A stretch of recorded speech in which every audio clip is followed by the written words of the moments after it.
Welcome to the Trophy Trust, your weekly podcast for PlayStation Trophy Hunters. I'm one of your hosts, the THL. Joining me this evening, we have the Vectronic. Hello. And we also have Void. Hey, guys. Good evening to you, fellas. It's just the three of us this evening. We've got a smaller podcast, so we're going to keep it flowing. Guys, let's just jump straight into it, shall we? And let's just talk about what we've been playing this week. So, I'll tell you what, let's start off with Void, because Void, you've been particularly busy, especially in the last couple of weeks with games, so... Yeah, and the last couple of weeks it has been crazy with the Trophy League. That's probably too many games to talk about. I've look at my stats for February, and I play 74 different games. Damn. For anyone who isn't aware, Void, would you like to explain what the Trophy League and what we've been doing on the Discord? Yeah, sure. It was the first edition of the Trophy League that we organized on the Discord. So basically the rules were, it was a team of 3 people, and the goal was for a full month, which was the month of February, to earn as much trophy as you can. So every trophy was valuing the same amount of points. So whatever it's a bronze or platinum, it's the same thing. So that's probably why I end up with so many games, because I play literally everything. And yeah, it was a crazy experience. But beside that, I've been playing this week Relax XCOM, Enemy Within on the PlayStation 3. Okay. I want to try to clear that from my profile and try to grab my first XCOM Platinum. It's one of the series that I would really like to manage to grab all the Platinum, but it's quite a challenge, so I will see how it goes. Yeah, I don't have much experience with those type of games, but I know they can be quite challenging. They're, I don't really know too much about them, but they are sort of turn-based combat, aren't they? Turn-based strategy, but there is always one tricky trophy in all those games that is like play on a hard difficulty with certain setting that make it a bit tough. Mm-hmm. Like for this Platinum, you have to play it on the hard. It's not too bad, because it could have been very hard, but you have to play with you can't upgrade your squad, so you have to play with 4 units all the time, where usually if you don't care about trophy, you can have an upgrade that give you a 5th or a 6th unit that make the level much easier. So that's the tricky part, but hopefully I will get it done. Okay. And just going back to the Trophy League before we move on, what was the outcome of that anyway? Tell us what the results were. Yeah, so my team finished first. I was in a team with Dan and Ebo Hammer, and we finished with 4,425 trophies in the month. Yeah, it's quite something. It's like we use all the strategy to try to. The second team was not far neither. They managed to get 4,018 trophies, so they were only 400 trophies behind. So it definitely seemed very popular. I mean, the for those who don't know, on the Discord server, for those who don't join us on the server, we have a community trophy thread where everyone who joins in, they post a platinum, and it goes towards the monthly leaderboard when it's all tallied up at the end of the month. And during this trophy hunting league season, if you wish to call it that, it's just been so busy. There's just been so many platinums. I mean, to be honest, they're all, I don't know how to say it, they're all easy platinums, basically, because the goal of the league was to get as many trophies as possible within the month. It wasn't about, showing off the hardest trophies or the rarest trophies. It's just about pure numbers. So, yeah, during that time, the community trophy challenge thread on our server was just so many. Like, I'd go in there first thing in the morning, I'd log on, and yeah, there'd be so many like new posts of new platinums. Yeah, I think the community total punished it in the result yet, but we reached like 600 platinum only in 1 month for all the community. So it's definitely a new record just because of that. Yeah, definitely. And it, like I said, it seemed like it was very popular. So going forward, I imagine you guys are going to be doing some more of these trophy hunting. Yeah, and I enjoy it because even if I was the person that get the most trophy, I'm not the person that get the most platinum. So I really enjoyed the way it pushed me to do a lot of 100%. Where we always laugh a little bit about those games when they have like 21 bronze trophies, because I think it's like the minimum. I think it's the maximum. If you don't have a platinum, the maximum amount of point if you want to maximize the number of trophy, it's 21 bronze. So you see it sometime, but those games, they're so awesome for this kind of event. They were perfect because they have so many little trophy that pop all the time, and some of those games you can do in 1 hour, and you have 21 trophy. They are really, really great, even if we laugh about them all the time. Route around the store for the really cheap games with the platinum. So I suppose a lot of like very small cheap games got a lot of sales, at least from our Discord server for this month. All the small ones like Adventures on the Prairie, 36 Fragments. That's funny that it got released in the same month that everyone was popping easy trophies.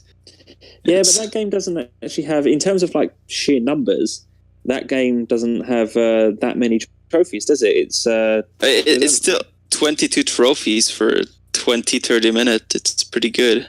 Yeah, I suppose. But I think the average when I was searching is like 1 hour 10 trophies.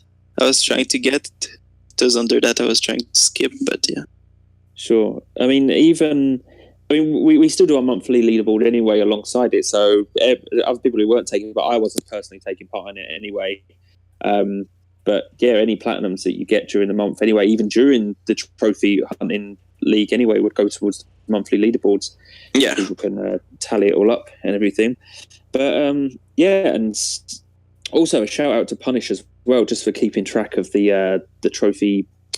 The community trophy challenge, like just every month. He does such a good job of tallying up everyone's platinums that they submit into that thread. If you go in that thread, sometimes people like they post like a whole bunch of their platinums. Like me and many other people on the server, we like post a platinum at a time, like, as soon as we get it. But some people, they kind of like save it up until the end of the month, so they'll just like drop in like 5, 10, whatever amount of platinums they've got during the month in one go, and like Punish has to go through them all. And like he uses a spreadsheet to keep it all in order, but he keeps on top of it really well. So huge shout out to him for taking on that challenge. He does such a good job at it anyway. So yeah.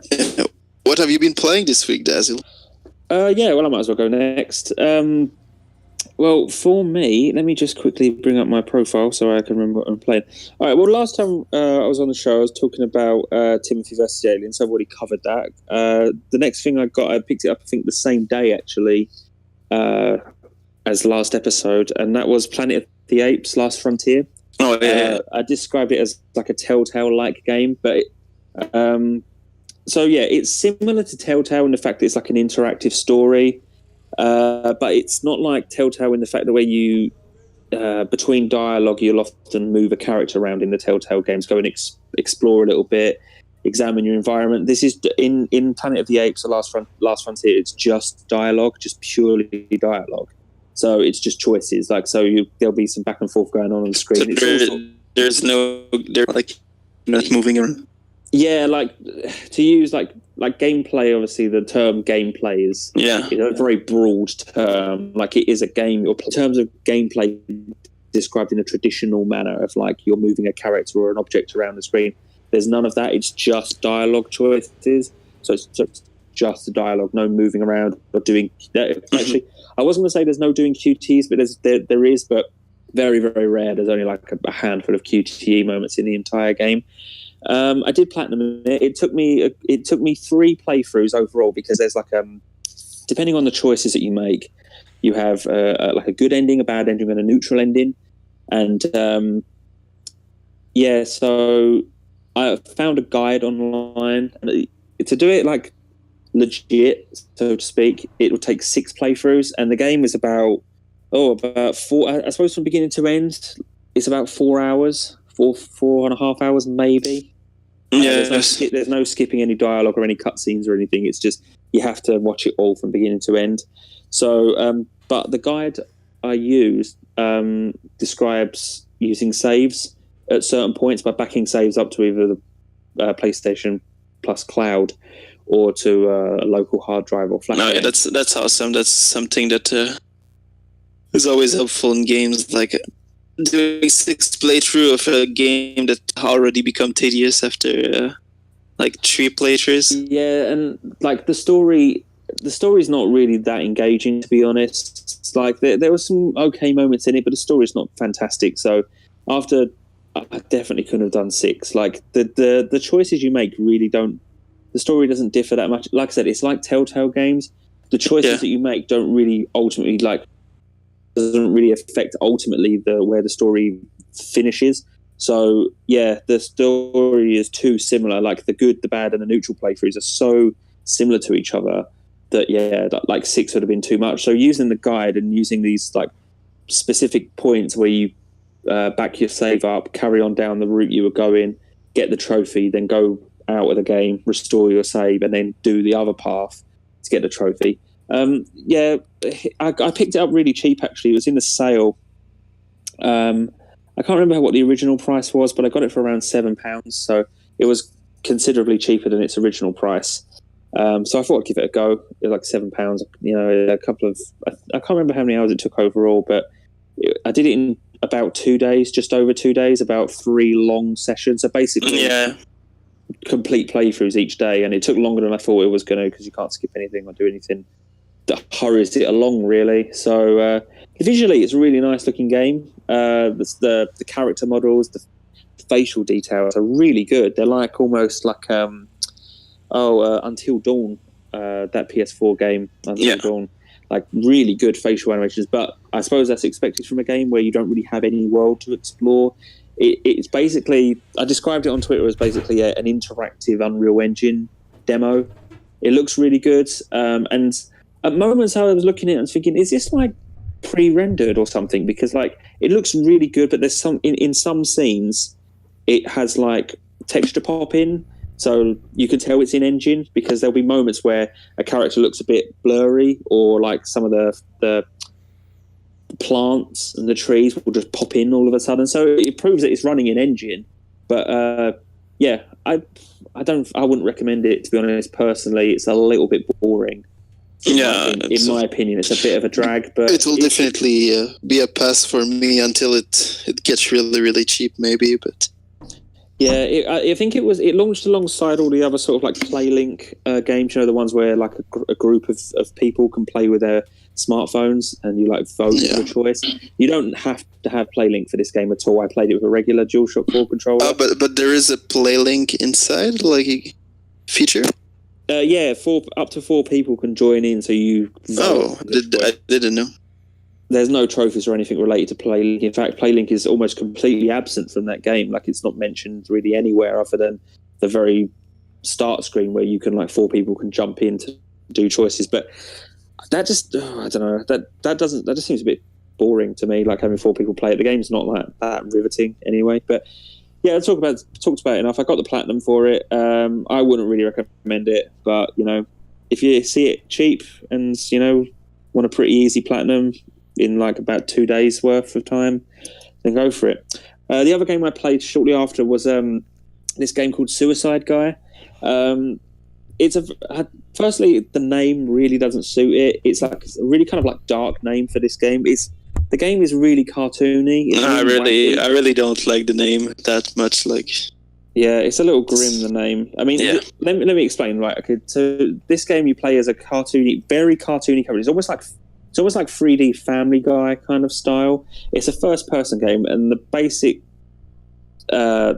description of the game is you're just a guy on a sofa. You fall asleep, and the only way to wake up out of your dream is to basically find creative ways to kill yourself in the dream. So you wake up, and he falls asleep, and he drops his beer, and he has to wake up so he can wake up he has to kill himself in creative ways so he can wake up and save his beer. It's like the film Inception, like time goes slower in the dream world, so he knows he's dropped his beer in the real world, so he has to complete these. There's like 24 levels in the game, and they're all in different settings. They're pretty fun. The game's pretty well made. So you'll have, like, for example, some of the levels So there'll be one where you start off on top of a building. It's pretty simple. You just jump off, and that's it. Another one would be like you're in a like a logging kind of factory, and you have to like get yourself crushed under the machines by sort of like throwing a ball through a window, and it hits a lever, and you get like flattened. There's one where you have to be, and as it goes on, it becomes more and more creative, like in ways you have to sort of kill yourself. To one where there's a big sleeping dragon, and you have to wake it up. So you have to collect together all these, like you have to find an alarm clock, you have to find an air horn, you have to find a washing machine, and you have to find a radio, and you have to all bring in to carry them, pick them up. It's first person, and you have to pick them up and carry it in front of the dragon and turn them all on at once so it wakes to a crisp. So like the deaths are all really cartoon, kind of cartoon violence kind of style.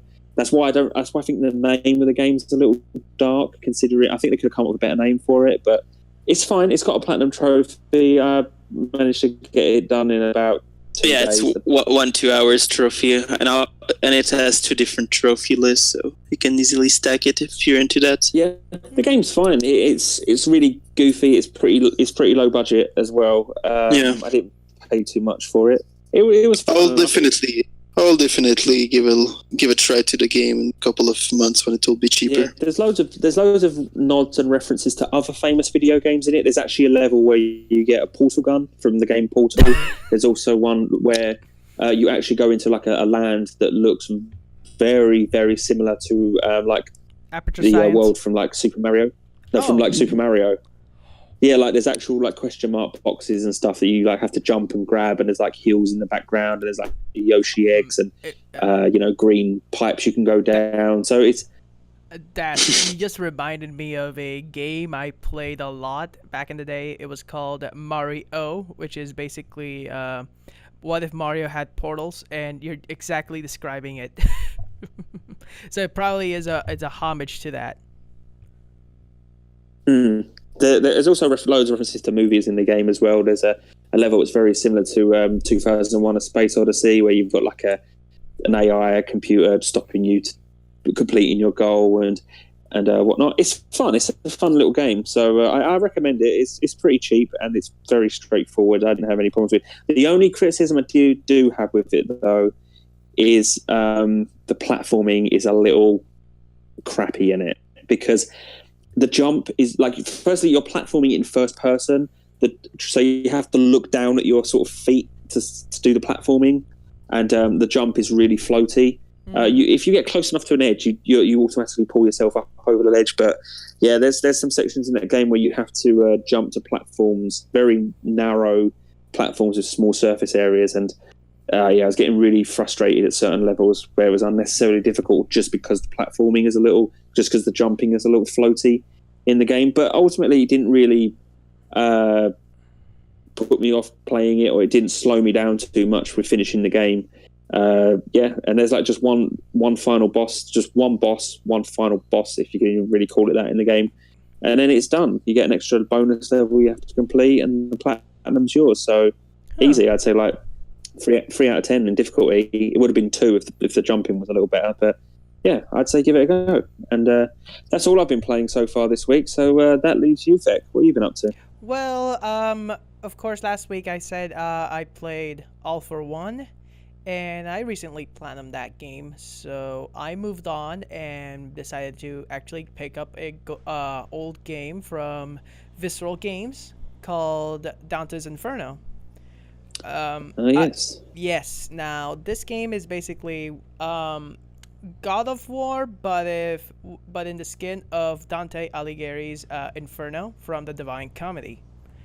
Now the thing is with this game is that it's basically you're going throughout the circles of hell trying to rescue your wife that died during a raid from a thief, and you are trying to reconcile with your wife as you circle diving deeper and deeper, like trying to find out what this main character is going through and what happened during the Crusades. It was a really good game, and I highly recommend it to any of you. It's a really good, underrated PS3 title. Quite a while back, I was actually considering picking picking it up on PS3. This was like maybe last year because I was looking at something to go back to, and I never really sort of like took the plunge. But like, I'm curious to know how it was for you got the platinum, right? Yep, I got it this week actually. So how was it? It's easy, like ridiculously easy. You have to play the game like twice, but the first time is just beat the boss, and the second time is just collectibles and stuff that you missed throughout the game. Yeah, and then you have to fight the gates of hell, which is basically 50 waves that are surprisingly easy. Like if you're maxed out on both sides of the cross, you can actually get like all the upgrades needed, because your actions in hell actually give you different bonuses, but no action decreases the other. So you can be completely holy or completely unholy, and it doesn't matter because you keep both upgrades either way. So you become basically unstoppable at the very end of the game. Okay. And I might actually take a look at that, actually, or at least have a closer look at it. Yeah, and all I'm gonna say is that the game is very grotesque in the imagery. So yeah, it's looking interesting. It sounds interesting. I do remember it from back in the day, and like some of the bosses and whatnot are pretty gruesome. But then again, Visceral went on to make Dead Space, and we know how gruesome that game is. So Yep. Have you tried some of the DLC of Dante Inferno? Dante's Inferno DLC is that game cannot be 100%ed. That's all I'm gonna say because because the trial they're unlisted. No, the DLC is unlisted and the servers are shit. Even though if you have the DLC, because the DLC is basically a create your own session for the gates of hell. So you make a trial that you can go whenever you want and how many times you want, and you keep all the upgrades that you go through. So the thing is that those servers were shut down, but people were trying to bring them back. But then the DLC got delisted because the servers were shut down. And then now the platinum, the 100% is unobtainable, but the platinum is still obtainable. So if you don't care about that's good to know. Yeah, so if you don't have 100% completion, you want 100% completion, don't play this game. But if you just want the platinum, go ahead, it's easy. I'll definitely up actually, for sure. It's a fun game, and I honestly think it's a very good creative way to demonstrate the God of War combat in a different way. And some relics are super OP. If you manage to get some coins in with one of the relics, they basically increase your counter so that you have from 1 second to 3 seconds before the hit counter resets, and you get instead of getting souls, you get more damage that you can deal against the other enemies. So the better the combo, the more damage you deal. I'm just looking at it here on the store. It's actually one of them. What is it? What's the red ones called? Platinum or PlayStation Platinum? You know, the ones where where a game does so well with its run, they release it a little cheap. It's got like a red case to it, or yellow in some instances. I can't actually get the price up here for me because it's in a weird kind of like choose version thing, and I have to log in. But currently it's in a PlayStation Plus discount sale by the looks of it. Yeah, I might definitely look that up. Yeah. Thank you for your recommendation. No. I'll look that up later. Yeah, that's my 66 Platinum.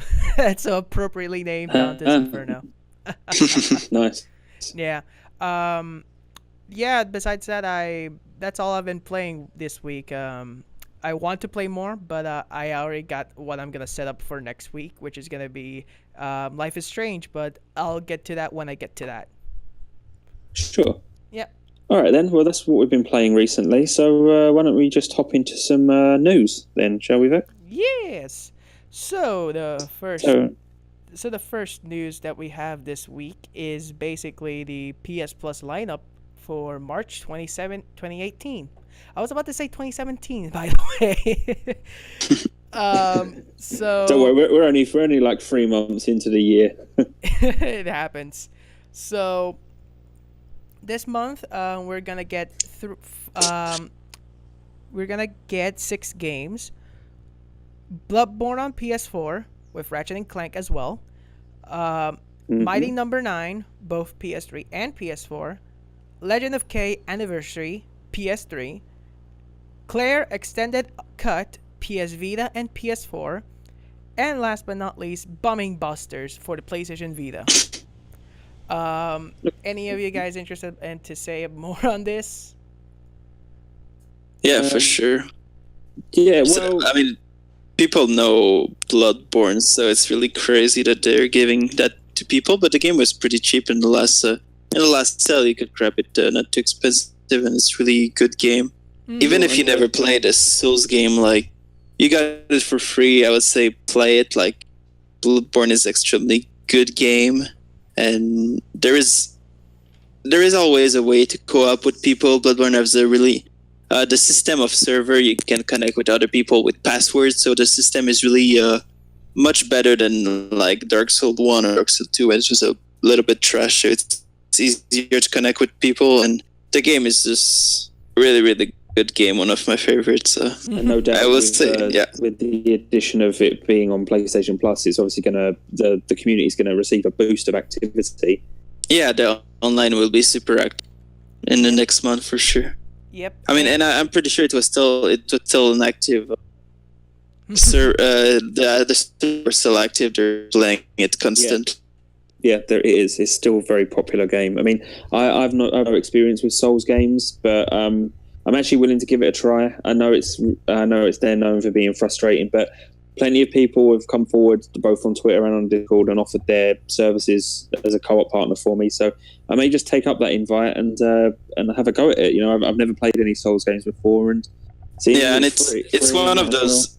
It's one of those games that is pretty. It's a difficult game, but people love it so much that they're able to push through and get the platinum. You know, the platinum is.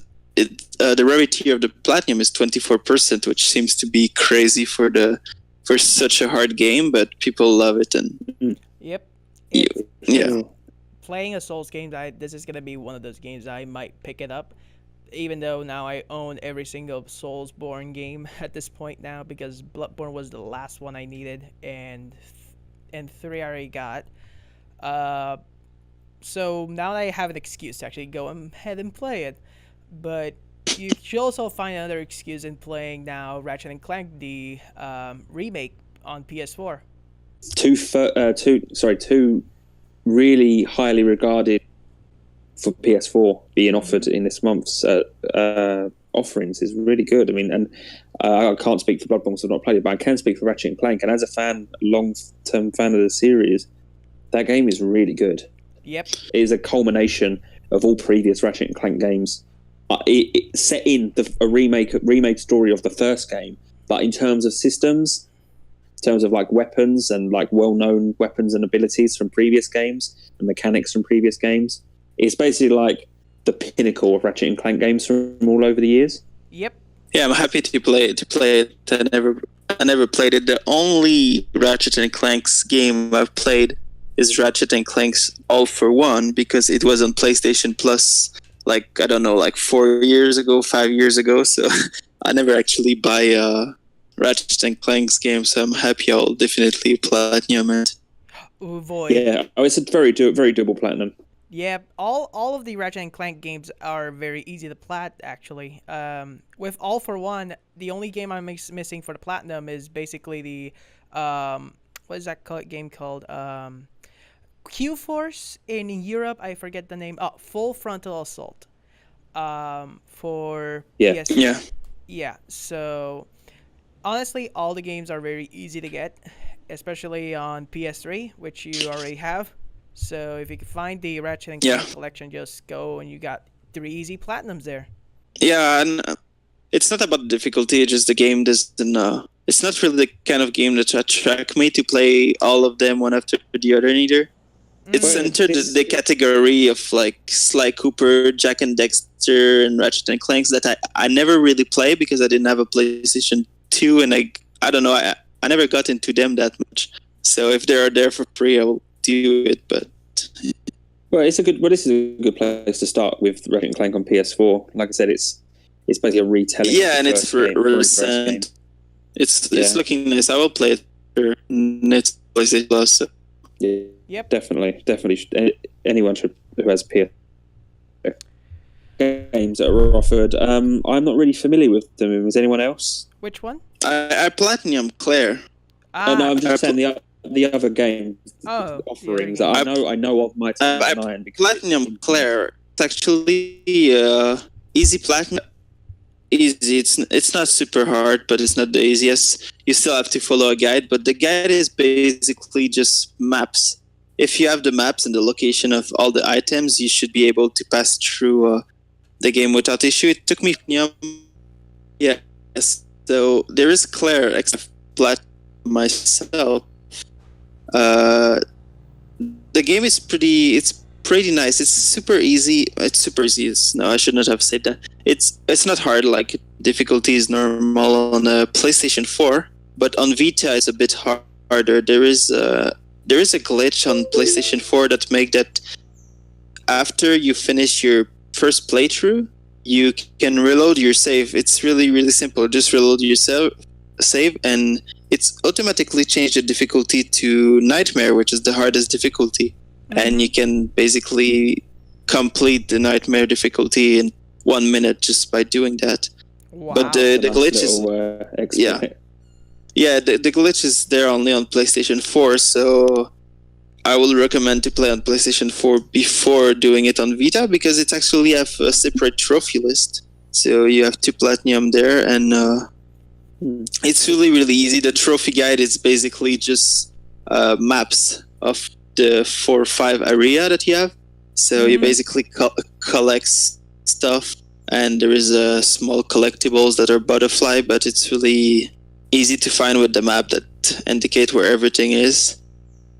Okay, I'll check that out for sure. If you say it's easy as it is, it took me 4 hours to platinum with the maps, so it's easily doable. Sure. The other games offered. Like I said, I know of Mighty Number 9 through all the controversy that it drummed up when it was kickstarted and backed. And Vec, have you any experience on them or heard of them before? I only have experience with none of them I have experience with, but I do know of them. Bombing Busters is basically Bomberman. It's looked like a ghetto Bomberman. It's look a bit trash.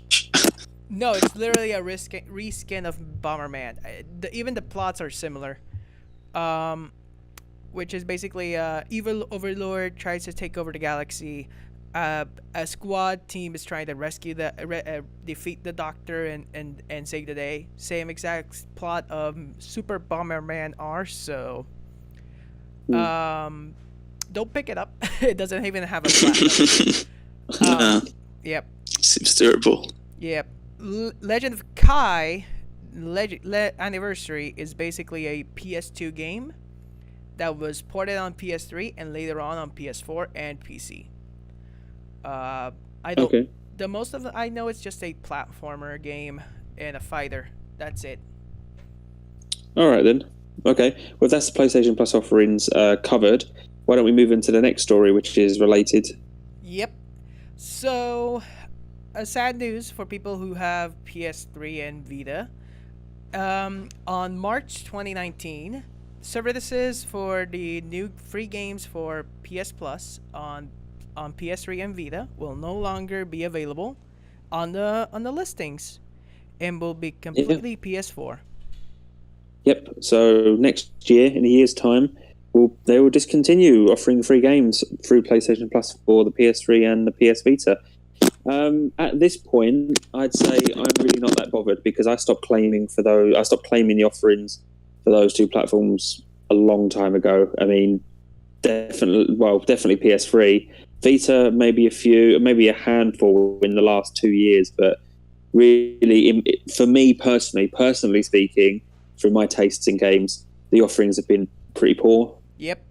Again, just to reinforce that's based on my opinion and my taste. Yeah, I'm sure I there's feel tons out this. there. I feel the same. There was a couple of nice games, but I feel like they don't really have that much probably to pick from. Like they're running out of PlayStation 3 games for sure, and it's still really nice that they're still offering for the next 12 months, like for another year. Like in 2019, how many games are released this year on PlayStation 3? There's 24. Not much. 24. That's it.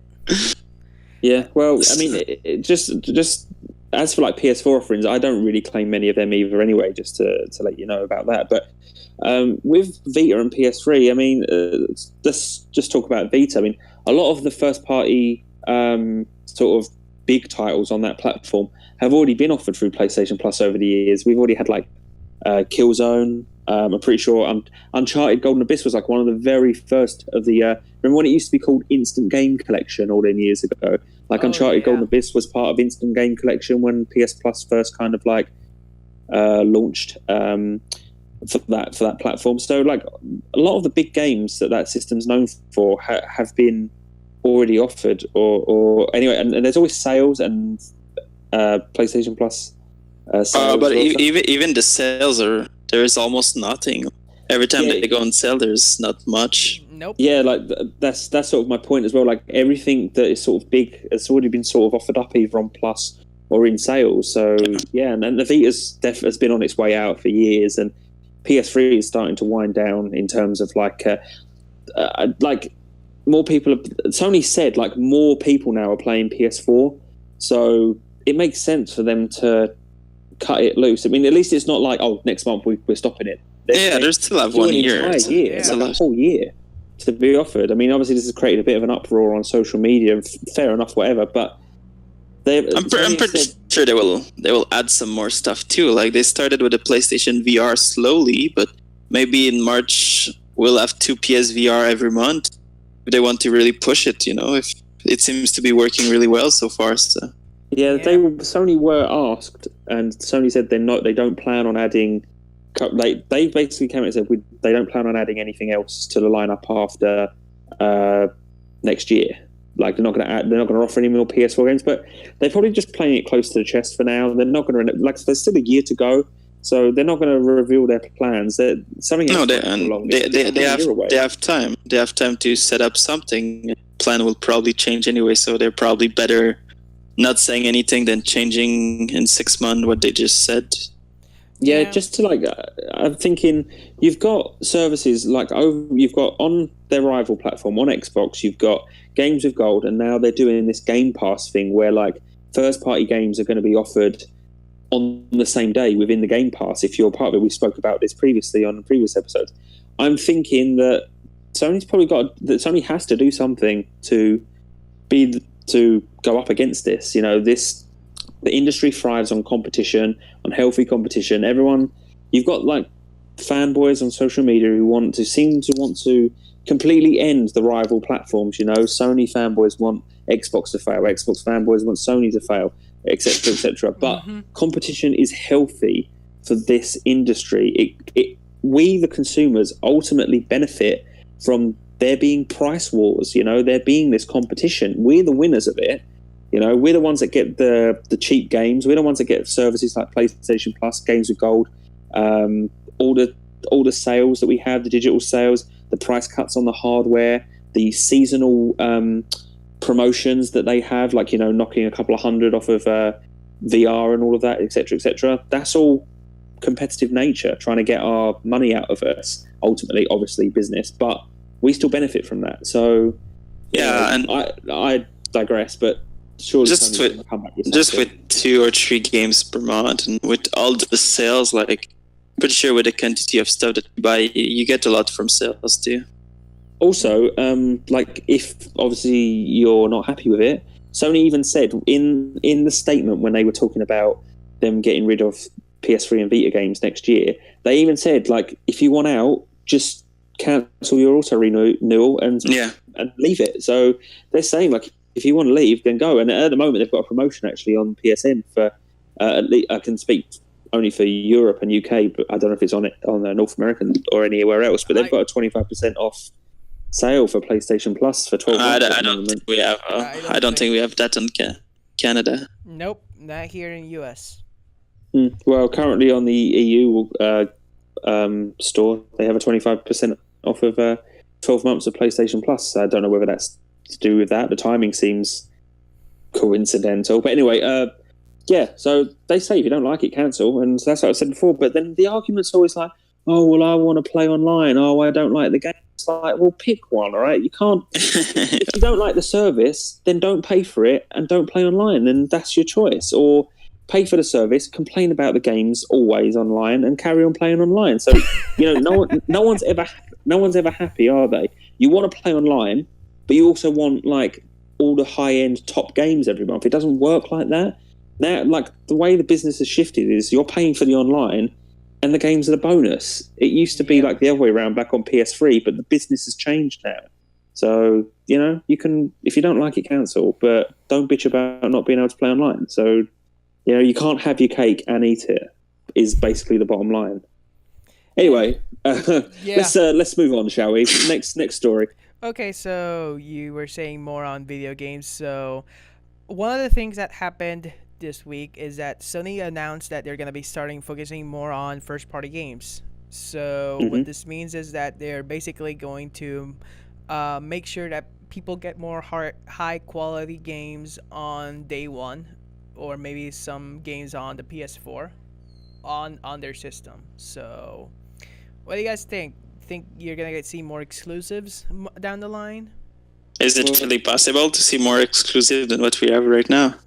Oh, yeah, like he's got a point there. I mean, like first party exclusives are obviously a very strong point for Sony. Seem to be doing so well with the first party games, or at least like exclusive games as well, just to encompass it all. So like we've seen really big hits in the last couple of years. You've got like Uncharted. You've got recently they announced that Horizon Zero Dawn has sold like over 7 million copies since it's been out. We've got games like God of War coming as well. We've got Spider-Man games like Spider-Man. That's another good one. I've got Ratchet and Clank. Obviously, that's sold really well. There was a lot of hype around that. Even though it's not Shadow of the Colossus is another one. Even though it's not first party, but things like Crash Bandicoot has sold really well just on one console. I'm sure that's not going to stay exclusive forever. We've also got that. I just lost my train of thought. Detroit Become Human, again, not first party, but exclusive.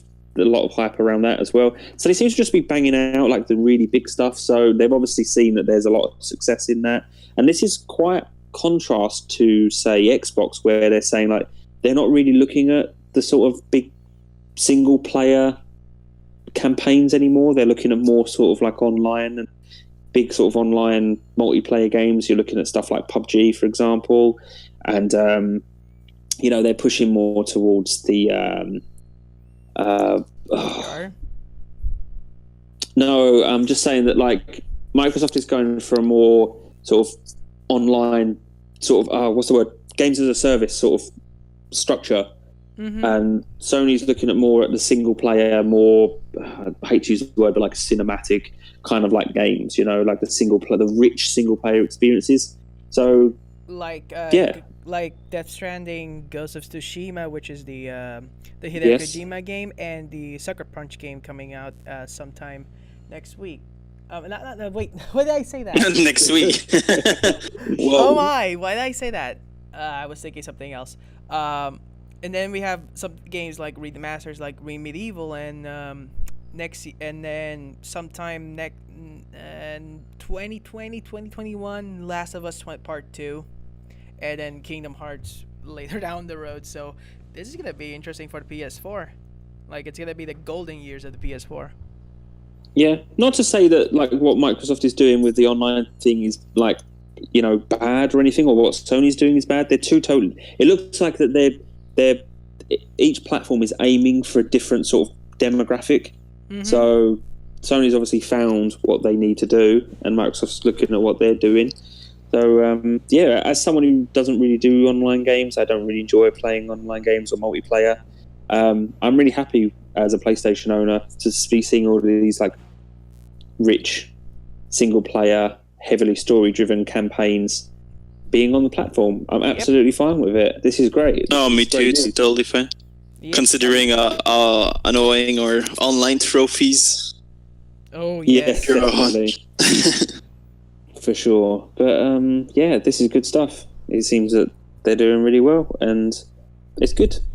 Can't really say anything more about that, really. No. I've just never really been into multiplayer games myself. Even back on PS3, I really rarely played online games. I'm just all about the first person, the single player campaigns. I've always been into them, really, and I've always had, like, I've only ever played on online multiplayer when I've had to do it for trophies, or, you know, just like Uncharted. maybe, yeah, like Uncharted, we have to kind of dip into it and get the multiplayer trophies just to get them out of the way, sort of thing. Yeah, I like online games, but when you do trophy hunting, it's never really nice. Like, I feel like if you want to enjoy an online game, you have to buy it almost from the beginning. I have difficulty to jump in the middle of launch, not launch, but like after 6 months, there are some games that just fade out, and you jump in the middle, and people, they're so experienced with the game, the people you're playing with. I feel like I don't buy enough AAA at release. Jump in those player game, even if it does depend as well. Like smaller games, like I say, medium and small games that have online communities, they tend to die off very quickly. So like things like your Battlefront, your Battlefield, your Call of Duty, etc., like Halo, Gears of War, those kind of games will always have a strong community because they're the big ones. They're the heavy hitters in terms of like multiplayer and online. But your smaller games that might suffer from it, like for example, I was looking up what's that game, Rogue Trooper Redux. I was looking at that the other day just out of interest. I was looking at the trophy guide, just flicking through, and there's already a note in the trophy guide saying, like, warning, the community for this is practically dead already for the online trophies. Wow. So like smaller games are obviously going to, like, who didn't sell the millions to begin with, like Call of Duty and Battlefield and Battlefront. They haven't got a big community anyway. You might find a few people rattling around on the servers, but yeah, like if you're into trophy hunting and you play online games, smaller, more sort of niche games, so to speak, may be harder for you to get the trophies for online because the community may not have necessarily been there from the start anyway. Oh, so that's always put me off a little for like some multiplayers, especially for smaller titles outside of the big hitters. But yeah. So that pretty much. No. Does that? Oh no, we've got one more news story, haven't we? Yeah, one more story, and this one is actually hilarious. So Sega released a demo for the upcoming Yakuza 6, but the demo itself was actually the full game. So you could actually earn trophies in that game. So you're in the first chapter and you can actually play the whole game from start to finish and get all the trophies. So probably someone already has the platinum for that game, but we got actually recently that all the copies were revoked. So nobody can actually go and access that game anymore. So there's probably some people that have off the trophy and they can't access the game anymore. So yep. Yeah, that's they're a bit sad. Yeah, someone definitely messed up there. That's for sure. But yeah, I saw like is it Sega that publishes those games? I think Sega was for Yakuza. Yeah, I saw them tweeting about it, saying like, "Oh, we apologize," or "We're disappointed," or something, or something along those lines. Or like, "We're sorry for disappointing you." I'm thinking, who here other than the publisher was disappointed? All these people have just got on a free game basically, but they definitely corrected their mistake pretty quickly. Because no, you want to know what's the funny part about that? It's how the story broke out, because when Yakuza 6 demo came out, nobody paid attention to it, and the people who did were actually more diehard Yakuza fans. So they managed to snag it, and when I saw it on Twitter, it was already too late because they already delisted it on the system. So when I check out the forums, people were really confused why people were posting like Yakuza 6 spoilers already. And when they when people like, wait, what? yeah, this is in the game. Like, you can do this. It's like, oh, that's the demo, right? No, that's a full game. Oh, so and nobody was talking about it until like Sega apologized. So that was the funny part about all of this. I didn't hear about it until Sega apologized. Compared to like Knack 2, where everyone was talking about it. Hey, it's free and on the store you can grab the game for free and everything. Yeah, on New Zealand. I'm not really a fan of like. Obviously, there's technical reasons why they do it, but like when you download certain games that are demos, but they're more like timed demos, or like you like get to a certain point, then it ends, and then you can like either pay to unlock it. Like basically, you download the entire game, but you're only allowed to play it up until a certain point, and then you have to pay for the key for it or whatnot. I'm not a fan of having to download an entire game that you might not even like. Like you download like a 50 to 60 or whatever, just hypothetically speaking, okay, in this hypothetical scenario, you download some like 60 gigabyte game that's the full game, but it's a locked timed demo. Yeah. And you spent like, different people have different internet speeds. For me to download something like that where I live, that would probably take a good couple of hours, for like 60 gigabytes anyway. Or someone who lived in a rural area, that might even take like days for it to download. And then you play 5 minutes of it, it's like, this is crap. So you just wasted all that time. Personally, I prefer demos that are tailored, like a very small package. You download them. It's only a couple of gigs. But, like I said, there's obviously technical reasons, technical purposes why it's done like that. But yeah, I definitely prefer smaller. I don't remember when was the last time I played a demo. I never do. Yeah, demos have kind of like disappeared from this generation. I mean, I remember back in the day when I was a kid, if you wanted a demo, you had to buy a magazine that came with a disc in it. And then on PS3, when that box started, of cereals. Yeah, I remember when cereal boxes had CDs and demos and stuff in it. I had a demo. I bought a box of cereal, and I can't remember what the cereal was, but it came with a CD and it had a demo for Disney's Emperor's New Groove, the game for PS2. It was actually for PC, but it was also on PS2 as well. It was a PC demo. PS3 had loads of demos on it. I remember downloading loads of demos during the PS3 era. That's how I that's how I tried Uncharted. That's how I tried Resistance: Fall of Man. Loads of other games I played demos of. But since like this generation, PS4, demos have been pretty rare actually. Yeah. So it's a shame because I do like to try stuff out. I mean, at least on like Nintendo Switch, they've been trying to push out some demos. I mean, like I was on my Twitter the other day, like I tried the new Kirby game. Like I have not played any Kirby games at all in my life, but I tried the demo and I think I might actually buy it because I actually really enjoyed the demo. So demos do help. Yeah, but they probably, some gamers still have demo. It's probably useful. Yeah, for sure. I'm not saying there's no demos on PS4. There are plenty, but they just don't seem to be either advertised as much as they used to anymore, or they just, or sometimes they release the game, then a demo comes like months later. That does happen. Or when they do open beta sometime. Yeah, I suppose betas are more like popular these days.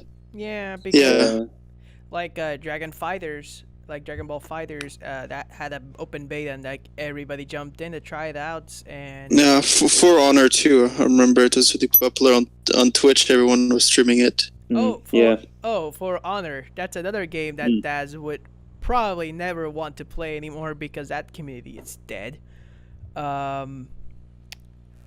Wow. But I just Ubisoft doing multiplayer. It's always a bit clunky. Yes. I heard more negative stuff about it, but I think people enjoy the open beta. I think people do. There is a community for it, probably a small community, but I've heard somewhere a little while ago that a lot of people do play it and have enjoyed it. I mean, at the moment it's actually in a sale. It's really cheap at the moment. It's in the Ubisoft sale that's going on the EU store. So I don't know if you want to try it. It's there for cheap, but I don't know what the community is like in terms of like how many active players there are. So. Don't know how active it is. Anyway, I think that pretty much brings us to the end of the news. So now we can move on to our next segment. Now on to our tricky trophies, where we look back through our trophy collections at some of the most challenging, rage-inducing gameplay, or just plain boredom from grinding we've had to endure for a single trophy. Now, guys, Void, You go Yes. first.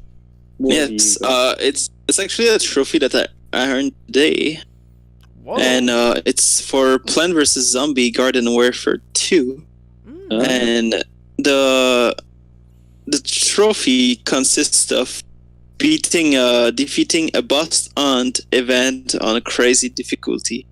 So the hardest difficulty. So first of all, one of the worst thing about this trophy is it's time gated. So it's an event that happen. I think it's every 2 months, every month or 2 months. I think it's depend. Like in February there was none when I check in the calendar, and yeah, it's there for 5 days, and it's the only 5 day that you can do this trophy until next month or in 2 months. And it's actually pretty hard. I didn't expect that because in the game there is, in the base game, because this is a DLC trophy, you have to do it. You have to beat a boss fight on the hardest difficulty, and it was actually super easy. We were 3 trophy hunters together, and we managed to pass it. We were surprised. And this one it's not possible without boosting, because there is, if you're playing with random, they don't know what to do, but there's a lot of kids playing Plant vs Zombie. It's like the perfect game for if I would have kids and they want to play FPS online, I will definitely put them on Plant vs Zombie. And it was really hard. It took us 1.5 hours to beat the event, but we were 2 trophy hunter and 1 guy that have played the game too much, and like without him we couldn't do it. Like he knew all the tips and he really helped us. And yeah, it was quite challenging. Surprisingly, there's just too much stuff happening at the same time, and the boss is the Yeti from Plant vs Zombie, so he's freezing you all the time, and there's too much zombie and you don't know what to do. It was hard, but it was a nice challenge, and it was nice to have someone that know a lot about the game to help us. How long did it take you? It took me. I started. Wait, I'm looking at the time. Yeah, it took me like 3.5 hours. Wow. But you have to. It's not stackable, so you have to beat him on normal difficulty. After that on hard, and after that on crazy difficulty. And on crazy difficulty, it took us 4 tries, but it take 30 minutes to do the whole event on the hardest difficulty. So the first time we try, the boss he had literally no health left. So we passed like 30 minutes trying to do it, and we just ends up like running out of time, and he had no health left. So it was really depressing a little bit, but we did it. Woo! So all of that make the trophy a little bit shitty. Okay. Yeah. Especially you're saying it's like an event as well, like a event only the worst happens part. every so often. Yeah, that sucks as well. It's there for 5 days, and you have to do it. Oh man, that must make like getting the platinum like pretty much almost like unobtainable until you know. But it's a DLC trophy, so that's a good thing. But one of the good thing about the trophy, it's a free DLC too, so you don't have to. Right then. Wow. Yeah, there's some positivity in this trophy. Well, extra credit for going to the effort of doing a DLC trophy as well. Yeah, trying to. I mean, if they're free, I'm trying to push myself. I don't have an excuse to say I don't buy DLC. You know, it's free, it's included. Let's do it. Sure. Okay, Vec, what's your tricky trophy? Okay, mine is from actually Ratchet and Clank All for One. I want to end this game by saying that the first milling is always the hardest, is the stupidest trophy that you can actually make. Not because it's hard, it's because it's grindy and it requires a very interesting setup. So the first milling is always the hardest is basically have 1,000,000 bolts. Now, what normally happens in Ratchet and Clank games is that you normally track your own, like most trophies for bolt. It's like not cumulative, but like you don't have to spend. You don't actually have to keep them all to actually pop the trophy. You just have to. You can freely spend like whatever you want. It's basically total bolts earned throughout the entire game, right? Yeah, this is not total bolts. This is You have to basically you have to hold $1 million at one time. $1 million. And the thing is, if you switch between characters, each character have a separate bolt list because how the multiplayer works. So you have to pick one character, basically a character you play on the single player, of course, like Ratchet, and you pick him. You basically grind 1 billion bolts, and you get the trophy. Sounds easy enough. But the thing is, the game is very counterintuitive on single player. Because if you try single player, it's gonna take you more than 6 or 7 tries playing the game from 2 levels onwards. So the final 2 levels, you can play them from start to finish, and you would not have enough bolts to even and not even scrape 1/2 of it. And then right after, you can actually get right immediately after you start the second level, then you get like the first quarter, and then you start moving forward. Yeah, the game will reward you for playing co-op. Yeah, and they give you more bolts. They gave you not only more bolts, but the more people you have, the easier you will have getting the bolts. Because in one level, you can actually speed a section with 4 people, and you can easily get 15,000 bolts banked immediately after you finish that segment. And that segment takes like 15 to 20 minutes. Now the problem is, I was having problems with my online, trying to see if I can boost it online. The problem was that the first person I contacted basically said, no, we couldn't get the trophy because he was under leveled. He didn't have much weapons, so we couldn't basically burst, because the game emphasizes you to help each other cooperatively by using the guns against one certain enemy, and there's hordes of enemies at the very end that are super hard. So you basically, if you want to grind it, it's easier to do it on the last 2 missions. So you basically have to your partner to actually revive him and do that stuff. And then the second time I did it, the same thing happened, but we were controlling 2 controllers at the same time, and we were only 2 people. So I had 2 controllers, he had 2 controllers, but all of our characters were under leveled except mine. So it was chaos, because the game basically increases the difficulty ever so slightly for each player that's in the game, and you get more bolts because of it. And that's why the it's easier to do it on co-op with everybody fully equipped with all the weapons in the game. Yeah, I mean, as someone who's platinum many Ratchet and Clank games, like I've done the trilogy on PS3, I've done a few of them on Vita, I've done most of them on PS4, and yet all them games all have a 1,000,000 bolts trophy. And in the old games, in the Ratchet and Clank trilogy on PS3, or from the PS2 era, it was like the hold 1,000,000 bolts as well. I'm pretty sure it was like you have to have exactly 1,000,000 bolts in your inventory, so to speak, at one time. But then later on, the later games, I think from PS3 onwards, you just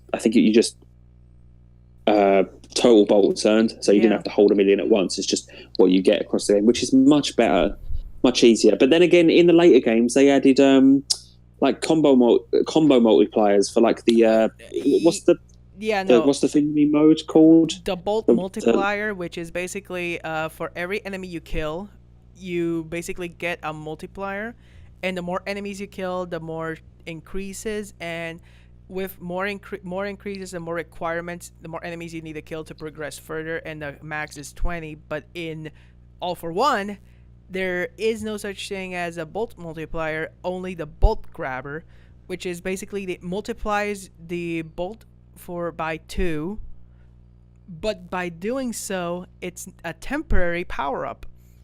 So a staple feature since the second game onwards is now relegated to a minus power up that is basically worthless because there's not many bolts around the vicinity to actually maintain a profit? I'm pretty sure I said in the last episode, and I stand by it, that this is the worst Ratchet and Clank game. All for One is the worst Ratchet and Clank game. It's the only one I've played. No, it's not even a proper Ratchet and Clank until game next. I still see that Deadlocked is the worst one I've played. The PS3 port on Deadlocked, but mechanically, this game is the worst on single player because it's co-op game. So yeah, definitely. All right, so that comes down to me then. Correcto. Yes, so my tricky trophy for this week comes from a game I played actually not too long ago. This comes from Max, Curse of Brotherhood. It's that sort of a side-scroller platformer type game. Yeah. I really enjoyed that game, actually. You mentioned this on the podcast before that you played this game. Yeah, I really did really enjoy it. The trophy's not particularly tricky, so to speak, but it did take me a few goes. This is from the trophy is called Immune to Lava, and the description is you didn't die in Death by Lava. Death by Lava is the name of one of the levels. I actually did post a video of this to my Twitter once I did it, but basically it's one of those levels where you have to like run away from lava, but one of those levels where you have to keep running or you die, because like if you touch the edge of the screen it's game over. Okay. And you have to complete this whole level without dying at all. So that means like even when you reach the checkpoints in the middle, it doesn't matter. If you die, you have to quit out, back to the chapter select and start again. The level starts off pretty straightforward. You're being chased by a big monster, and then after midway the monster stops and instead lava starts filling up, and you have to climb up the level. Like the level goes from horizontal to a more vertical style, and you have to basically platform as quickly as you possibly can. And in this game, Max, the Curse of Brotherhood, you have a magic pencil, a magic marker pen, and you use the analog stick to draw platforms to jump on. And you control you can draw vines, you can draw water, and there's a few other things you can do as well. Anyway, it requires a lot of practice. It took me about 40 minutes to do, because it's just trial and error. It's the platinum is very doable. This trophy is very doable. This is probably one of the least trickiest of the tricky trophies I've described before. Sorry. Yeah. Oh, sorry. I thought Boyd said something. No. So it's just a running away trophy, basically. A little bit of practice to get the levels right, and I'd still recommend the game. By the way, I recommend the game anyway. It's a lovely game, really nice 3D platformer. That brings us to the end of Tricky Trophies for this week, and that pretty much brings us towards the end of the episode. So, guys, we're going to start roundup in a second. Anyone got anything they want to add? Well, besides the THL, the finale, Void, Sid. No, we talk about it at the beginning. Yeah. I think you took a small break to go. Well. Yeah, we already spoke about that in length. We when you really covered it. Yeah. You AFK for a moment. Yeah, so I didn't realize it, but congratulations to the winners. Thanks. Besides it was a busy month for everyone who was getting involved in that. Ooh, we gotta start thinking more stuff down the line, because I don't know what else we can do besides what we already did. Because 1 month, people were getting burnt out after a while. So. Oh, it's definitely not something you can do every month. This is probably something we do every couple of months, maybe even besides, as I said earlier, loads of people were just buying the really small games with the easy, really fast platinums, and there's not loads of those on the store anyway. So maybe give it a couple of months for some new games to actually come out and for people to buy and all of that. No, I think if we do it again, we should definitely instead of running a marathon, marathon, maybe we could just do like a 5 kilometer race, like just a week that people give like what they have for 1 week, but 1 month it's too much. Yeah, We'll see what we can come up with. Nomad already has some ideas that he already pointed out at me, and some of them are really good. But we'll see when we get to those. Don't worry. yes, We won't spoil absolutely. surprises today. Yeah. All right, guys. So let's find out where we can all find each other. So, Vec, where can people find you? Well, you can find me on Twitter at dvictronic. Cool. And Void? You can find me on Twitter at pvtvoid. And you can find me on Twitter at TheDazil.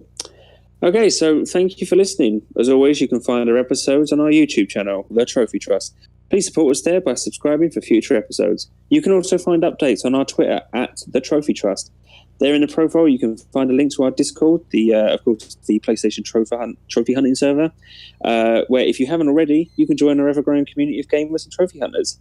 If you enjoy the show, please consider supporting us on Patreon for as little as $1 a month. We're strictly a non-profit podcast. However, server hosting costs need to be paid to keep us on the air. Keep all of our episodes available. This has been The Trophy Trust. Keep on hunting. Bye-bye. Bye, guys. 3, 2, 1. Done. Done. There you go. Hey! I gotta edit some stuff. I don't know why my mic did that. Yeah, I thought it was on my end, and then I realized, wait, my signal is full. What the hell happened? Yeah, I don't have my normal phone. My phone is on reparation, so I'm using a whole phone, so it might be dead. Ooh. Yeah. Okay. But I got. I don't know if you could do it in the edit, Vec. You probably can't, but more towards the end of the podcast, Void's microphone was rubbing against something and caused a little bit of like microphone noise, but I don't know if you'd be able to you might not be able to chop that out because I think it was during points when you were talking, but I don't know, see if you can work magic on it or something. I can just see what I can do with that.